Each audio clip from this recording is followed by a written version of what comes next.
nombre es Blanca Moreno. Los invito a que me acompañen durante los siguientes 30 minutos. Vamos a hablar de datos críticos para pruebas inteligentes. Yo soy ingeniera en sistemas computacionales, tengo casi 20 años de experiencia trabajando para el área de industria de software y mi especialidad es precisamente en calidad de software. Y el día de hoy, mi charla es de datos críticos para pruebas inteligentes. Durante todos estos 20 años, lo que he visto es que en la consultoría, cuando las personas están realizando sus pruebas, olvidan algunas pruebas. Pero vamos a ver si lo que olvidan son pruebas, si lo que olvidan son datos, o la estrategia es la que está equivocada dependiendo del momento. Así que vamos a ver cada uno de estos puntos. Vamos a ver la importancia de los datos, su análisis, la organización, la cobertura y algunos tips al final para que digas, ya sé qué voy a hacer la siguiente vez. Así que bueno, hablemos de los datos primeramente, su importancia, porque muchas veces cuando estamos pensando en tengo que ir a probar un software, tengo que ver que funcione bien, que cumpla las expectativas del cliente, etcétera, estamos pensando mucho en los escenarios, en los casos de uso. Pues claro, porque de eso queremos probar, queremos asegurarnos que el software funcione para el negocio.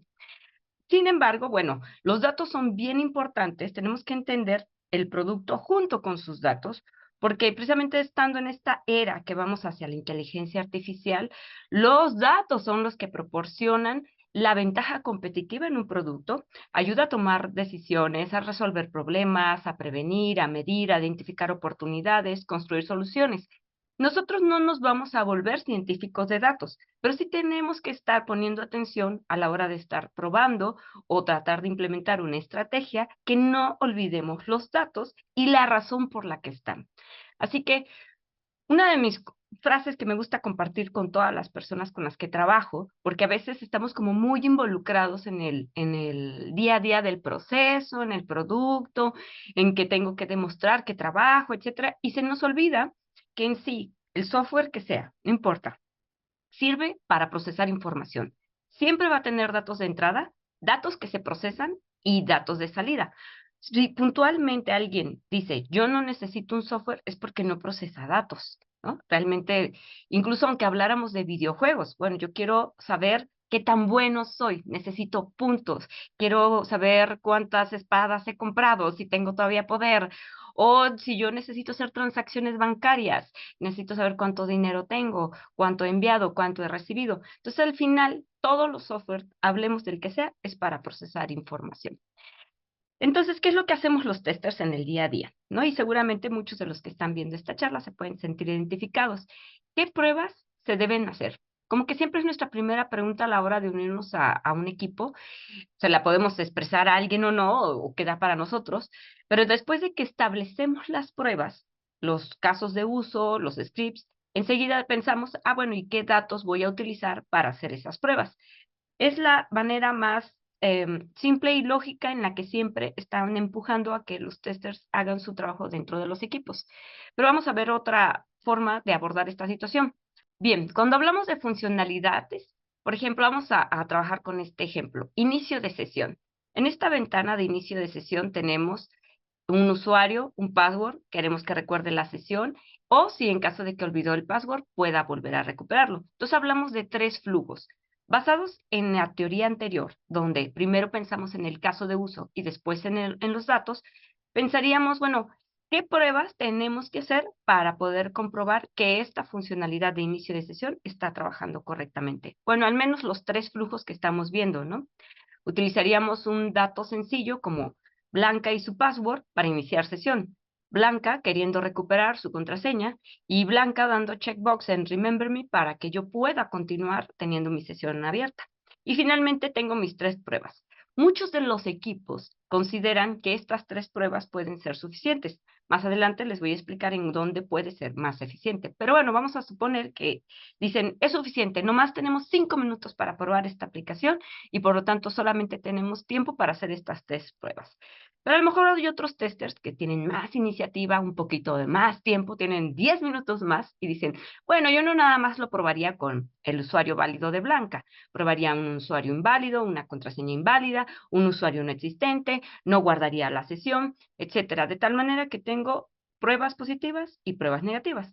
Ya incrementé un poquito mi cobertura, ¿no? Ya no son esas tres pruebas del Happy Path, pero Habrá quienes dicen, no, sabes que yo estudié el ISTQB, yo quiero agregar un poquito más de pruebas porque sé más técnicas y voy a probar el campo del usuario con 3 caracteres, 8 caracteres, 10 caracteres, igual que la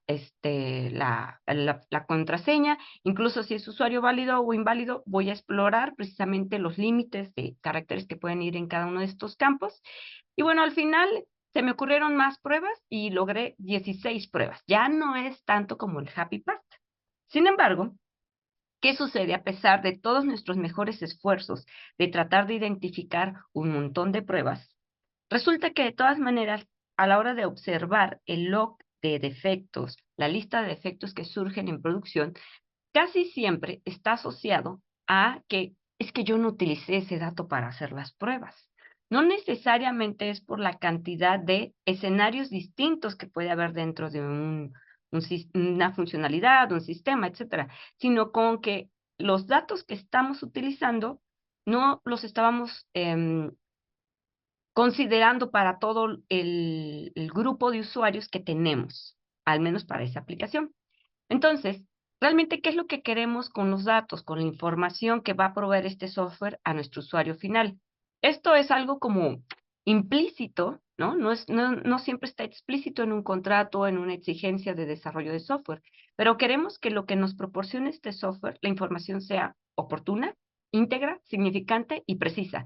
¿Qué es esto? Yo no quiero que me diga que sí es válido mi usuario, pero no me deje entrar. Yo no quiero que revele mi password a cualquier otro. Yo no quiero que cuando entre a mi usuario sucede que me relaciona a otro usuario y veo otros datos.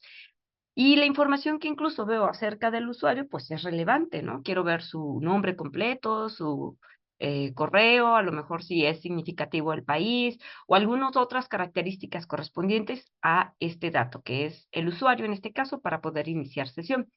Entonces, en el momento en que un usuario está utilizando una aplicación que le va a proporcionar información, o sea, va a entrar datos, los va a procesar y le va a regresar un resultado. Pero si es información que él está ya sea introduciendo o recibiendo, pues no lo hace de forma oportuna, no lo hace de forma íntegra, significante y preciso, bueno, ¿qué creen que pasa con todos estos usuarios? Abandonan nuestros productos, abandonan las aplicaciones porque para ellos no es relevante lo que están viendo. Y bueno, como segundo punto vamos a ver entonces el análisis de datos de entrada y salida, porque si estamos hablando que es muy importante lo que se captura y muy importante lo que se procesa y lo que sale, pensemos entonces quiénes son los que ven los datos. Normalmente en un negocio puede ser que veamos 3 listas de datos. No nada más son los datos que van a ingresar los usuarios finales a un sistema. Un sistema puede estar armado por 3 aspectos o al menos 3 usuarios, que es importante la manera en que se está procesando la información. Sí, nuestro usuario final, sí un administrador o alguien que va a gestionar la administración del software, ya sea porque cargue información, tenga que actualizarlo, tenga que sumarle un inventario, qué sé yo. O la parte técnica, donde a nivel infraestructura nuestro sistema se va a conectar con otros sistemas que les van a proporcionar datos. Entonces, desde la perspectiva del usuario, casi siempre tenemos que los usuarios, nosotros cuando estamos pensando en nuestras pruebas, estamos pensando en esos usuarios finales y por eso preguntamos, oye, ¿cuáles son los casos de uso? Muéstrame flujos, diagramas, porque creemos que la forma, y que está bien, que nuestro usuario es la forma en que va a abordar nuestro sistema, por lo tanto, cuidamos que él pueda navegar dentro de este sistema.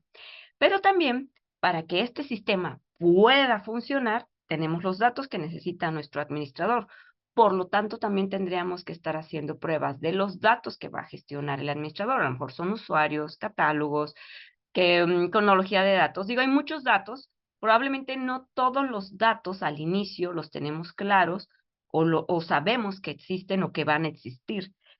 Van apareciendo conforme el software se va desarrollando o va madurando inclusive, ¿no? A lo mejor al inicio no hace sentido que en un sistema pequeñito tengan un historial o puedan dar soporte directamente con un chat o algo ahí en el sistema.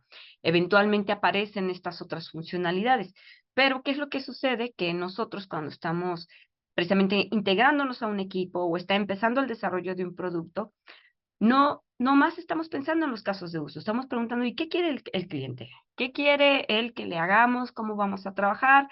Y si se fijan, si lo pensamos, con el ejemplo que les mostraba de la funcionalidad de inicio de sesión, pues nosotros lo único que tenemos son esos 3 casos de uso. Todavía no tenemos idea de todos los datos que se van a utilizar en cada una de las funcionalidades.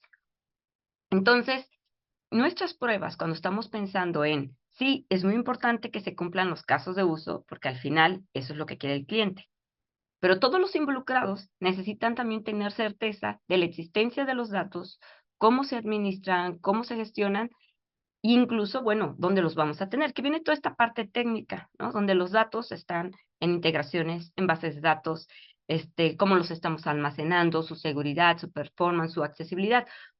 Precisamente porque no ven desde el inicio los datos, muchas veces el equipo de calidad o los testers, esta parte técnica, este tipo de pruebas, las relegan hasta el final, porque no habían pensado en todos estos aspectos que hay que cuidar o planear desde el inicio con los datos. Ahora, es difícil esa planeación, por supuesto, porque no tienes toda la información, no haces todas las investigaciones y algunas cosas surgen hasta después. Pero bueno, uno tiene que estar pendiente de lo que tiene que identificar y tiene que ir pidiendo para poder hacer nuestras pruebas. Entonces, sumado a que ahora ya sabemos que hay 3 usuarios más, bueno, a lo mejor, ¿qué tal si empezamos a hablar que necesitamos hacer pruebas de este mismo login, usuarios con diferentes accesos, usuarios que se dieron de baja, que están bloqueados, que se modificaron sus datos desde diferentes dispositivos, desde diferentes regiones, que la contraseña se bloqueó, porque entonces ya mi dato no nada más es que pueda ser introducido dentro de la pantalla, sino que también a lo mejor tiene reglas de negocio de la forma en que va a ser procesado dentro del sistema. Y bueno, aún estamos poniendo en este ejemplo cuál va a ser la forma en la que al final se va a visualizar esta información. A lo mejor necesitamos que este dato de usuario se vea en un reporte, sea consultado por otros usuarios para poder chatear o establecer una conexión, etcétera. Entonces, la manera en que viaja nuestro dato puede ser variado y por eso hay que entender los flujos, pero no debemos de olvidar que desde el momento en que se introduce el dato, empieza la prueba, empieza la forma en que lo vamos a estar supervisando y validando. Entonces, bueno, ¿qué hacemos nosotros como testers para los datos? Para los datos, entonces, nosotros lo tenemos que validar, que implica todas las pruebas que se nos ocurran. Integrar el dato a través del sistema. Sí, este es el punto donde lo introduce el usuario, esta es la manera en que se procesa y esta es la manera en que sale. Puede ser que pase por muchos puntos de procesamiento.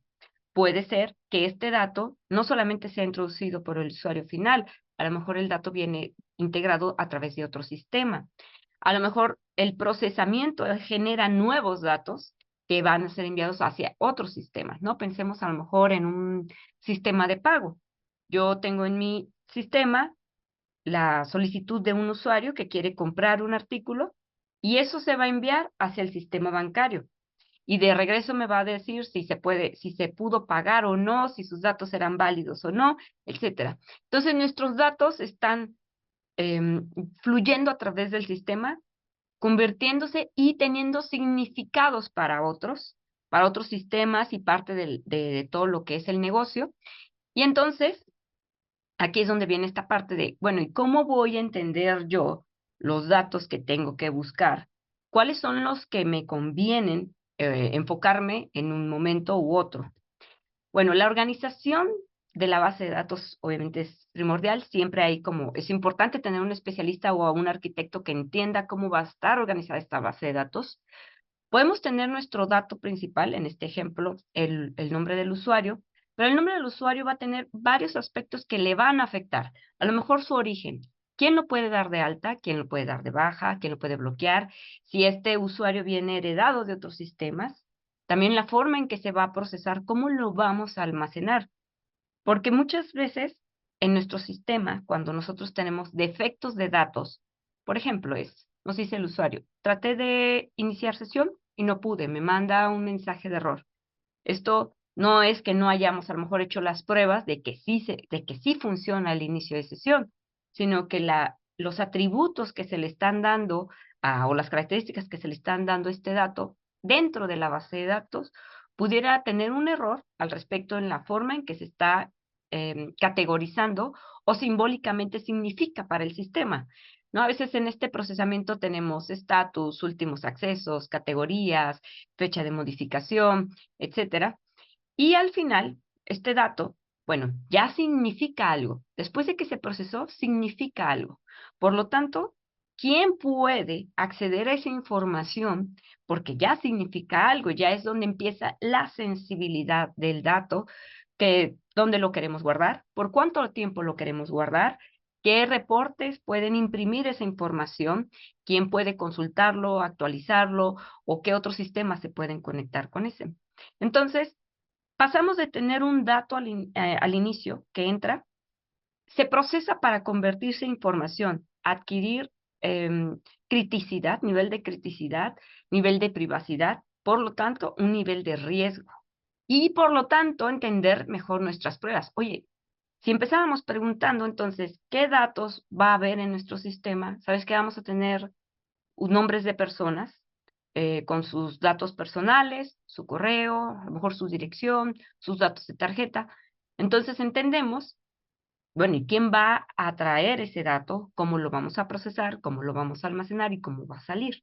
Ya podemos pensar incluso ahora sí en otro tipo de pruebas, en todos los tipos de datos que se pueden ingresar dentro del sistema. Pero si nosotros nos limitamos, y la verdad es que tiene mucha influencia esto de la metodología ágil. ¿Por qué? Porque en ágiles te doy poquito y por lo tanto construye poquito y pruebas poquito. No sabes todavía todo lo que va a suceder en el sistema. Esto sí nos afecta mucho a la hora de tener una visión global del sistema. Sí es importante que aunque tengamos una metodología ágil que vamos desarrollando de poquito en poquito, la definición del producto, la idea, los objetivos de negocio, sí estén claros para entender la sensibilidad de los datos que tenemos que usar como datos de prueba. Y bueno, entre estas categorías de pruebas tenemos datos que pueden ser significativos como tal, uno es uno y significa uno, o otras veces el uno significa algún tipo de categoría. Tenemos los que son transversales, donde no nada más va a permanecer, digamos, como en un sistema, en una tabla, sino que se va heredando y propagando a través de diferentes aspectos o consultando a través de diferentes momentos en el software, series del tiempo. Entre más robusto se va haciendo el sistema, necesitamos saber en qué momento se creó el dato, se modificó, se va a eliminar, cambio de estatus. Entonces, todas estas características atribuidas al dato es importante tenerlas en cuenta. ¿Por qué? Porque entonces pruebas como, vamos a ver que el usuario no esté duplicado, vamos a ver que el usuario no esté bloqueado, toma relevancia porque el sistema, atrás de decidir cuál es la situación del dato, obedece a toda una serie de atributos, reglas de negocio, que no eran necesariamente el nombre de Blanca, sino todo lo que significa el nombre de Blanca dentro de un registro. ¿Mm? Muchas veces los datos vienen desde puntos físicos, como pueden ser sensores, pueden ser a lo mejor Internet de las cosas, ¿no? Cámaras, pueden ser saber quién entró en un sistema, a quién identificaron en una cámara, etcétera, donde nada más envía datos para hacer notificaciones o valores. Está la parte humana, donde las personas pueden ser a través de comandos de voz, teclear en un sistema, en una interfaz. También están los valores lógicos e informáticos, que bueno, finalmente son los datos que van a irse introduciendo a través de otros sistemas, integraciones o que ya están también almacenados en nuestra base de datos. Pueden derivarse a través de la lógica de un algoritmo, etcétera.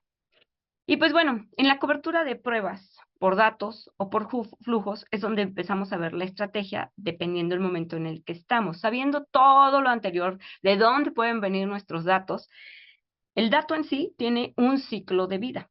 Va a haber un momento en que es capturado, de la forma en que llegue, pero es capturado.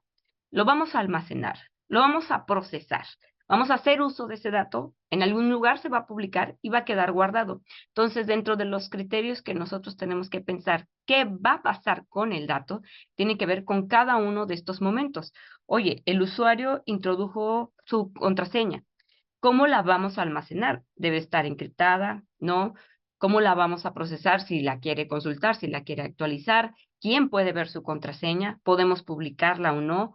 si hay un administrador que le puede ayudar a cambiar esa contraseña, por cuánto tiempo va a vivir la contraseña dentro del sistema, si la tiene que actualizar cada semana, 3 meses, etcétera. Entonces, los datos también tienen ciclos de vida. Quiere decir que a nuestras pruebas podríamos agregar preguntas como estas para entender qué pruebas haríamos hacia la base de datos.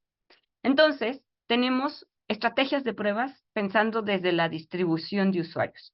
Yo lo visualizo de estas 3 formas. Está la cobertura de casos de uso, como decíamos al inicio, donde yo quiero empezar preguntando cuáles son mis casos de uso y luego pregunto cuáles datos de prueba necesito.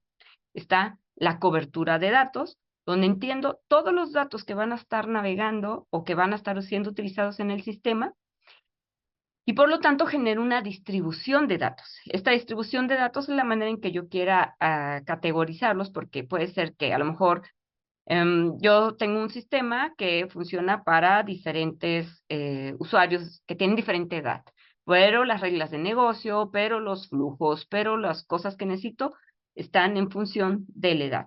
Por lo tanto, yo empiezo recabando datos que tienen que ver por esa distribución para luego poder decir, bueno, ya tengo todos estos datos, ¿cuáles son los flujos en los que van a navegar todos estos datos? Y por último, la cobertura de ciclo de vida, que fue lo que acabamos de mostrarles en la gráfica. Es la interfaz de captura, el almacenamiento, procesamiento, uso del dato y publicación. Hay algo bien chistoso. La mayoría comienza con la estrategia cobertura de casos de uso. Sin embargo, estas 2 estrategias, casos de uso y ciclo de vida, son muy dependientes de la cobertura de datos. Piensen en esto. A veces ustedes están realizando sus pruebas y hacen esto que vimos a través del Happy Path, luego le agrego un poquito más de pruebas, luego le agrego más poquito de pruebas. Estas pruebas se incrementaron por los tipos de datos que yo quería utilizar, de tal forma que con el tiempo, al inicio en un sistema, el Happy Path funciona. Nada más probar poquito, pero conforme el software se va haciendo más maduro, va aumentando, va creciendo con más funcionalidades, nuestros usuarios se van volviendo más específicos. Por lo tanto, la variedad de pruebas que tenemos que hacer, que es cobertura de datos, se ve inmensa. Funciona muy bien cobertura de casos de uso donde solamente hago algunas pruebas para mis pruebas de regresión. Ahí está bien. Pero cuando yo necesito entender o no quiero que mis usuarios estén teniendo esta distribución tan amplia, estén teniendo muchos efectos, pues tengo que considerar que tengo que usar muchos datos. Y bueno, incluso si lo quisiera hacer entonces por cobertura de ciclo de vida, esta cobertura va a variar, todas estas fases del ciclo de vida por la cantidad de datos. O sea, supongamos que yo digo, bueno, al inicio todos los usuarios eran de 5 caracteres, por lo tanto, todas las pruebas los hice con usuarios de 5 caracteres. En el momento en que yo me dé cuenta que había usuarios que tenían un rango mayor, esto va a afectar en todos los puntos en los que está el ciclo de vida del dato, en la interfaz de captura, cómo se almacena, cómo se procesa, cómo vamos a usar ese dato y quién lo va a publicar. Porque a nivel de diseño, de arquitectura, de infraestructura, afecta todos esos puntos. Por lo tanto, sí saber los datos desde el inicio, la distribución, la cobertura de todos estos datos es relevante para saber qué pruebas voy a hacer tanto en una estrategia de regresión, de smoke testing, etcétera, como si quiero entender todas las pruebas que van a venir por infraestructura, por arquitectura. Y bueno, por último, darles algunos tips que ustedes pueden seguir para decir, bueno, Blanca, pero ¿cómo le hago? Porque cuando esté en el software haciendo mis pruebas se me olvida todo esto que dijiste. Bueno, es muy fácil. Piensen en esto, anótenle ahí, tipos de datos capturados, el origen, de dónde viene, si es físico, si lo va a proporcionar una persona, si es lógico, si es el algoritmo, etcétera. Datos generados por el sistema, ¿cómo van a representarse estos datos? Porque a lo mejor está el dato, pero está mal representado, ya sea simbólicamente, cronológicamente, secuencial, alguna gráfica, alguna tabla, etcétera. Ciclo de vida del dato. Ustedes tienen que preguntar qué va a pasar con los datos, cuánto tiempo se almacena, si se va a transformar, si se va a borrar, etcétera, todo lo que les expliqué. Tienen que preguntar o ustedes ir deduciendo junto con su equipo el nivel de criticidad de los datos. ¿Para quién es crítico? Vimos que había 3 tipos de usuarios y esto nos va a dar el entendimiento de la privacidad y la sensibilidad acerca de este dato, qué tan riesgoso es para el negocio y para la forma en que lo tenemos que almacenar. Y por último está la parte de procesamiento. Esto no lo olviden, el procesamiento es crucial, es la manera en la que apoyamos para que el usuario tenga una buena experiencia en el software. El procesamiento tiene que ver con la infraestructura y la base de datos. Puede que nosotros hayamos hecho las 1000 pruebas con todos los datos distintos que se nos ocurrieron. Sin embargo, si el procesamiento es lento, si el procesamiento da la sensación de que el sistema es inseguro, o que los datos probablemente en realidad no fueron procesados, etcétera. Todo eso ayuda a la experiencia del usuario, pero eso no lo podemos controlar. Podemos darnos cuenta qué está pasando. Por lo tanto, sí tenemos que probar con muchos datos, pero esto es un asunto de pruebas de infraestructura y base de datos. Y bueno, la recomendación final es que cambien su estrategia. ¿Qué pruebas se deben de hacer? Mejor, ¿qué datos son los que capturan, procesan y entregan en este software? Y después, ¿cuáles son los casos de uso y cuál es ese ciclo de vida de esos datos? Así que yo espero que les haya gustado lo que les compartí, espero que puedan ustedes aprender a ver los datos críticos de su sistema, reduzcan el número de defectos y prevean situaciones acerca de todo el universo de datos que tiene su sistema. Mi nombre es Blanca Moreno y los invito a que me sigan en Twitter, en LinkedIn, en Instagram. Mi nombre me pueden encontrar como Blanca J. Moreno, porque la J siempre está ahí. Así que muchas gracias a todos y nos vemos en una próxima. Chao.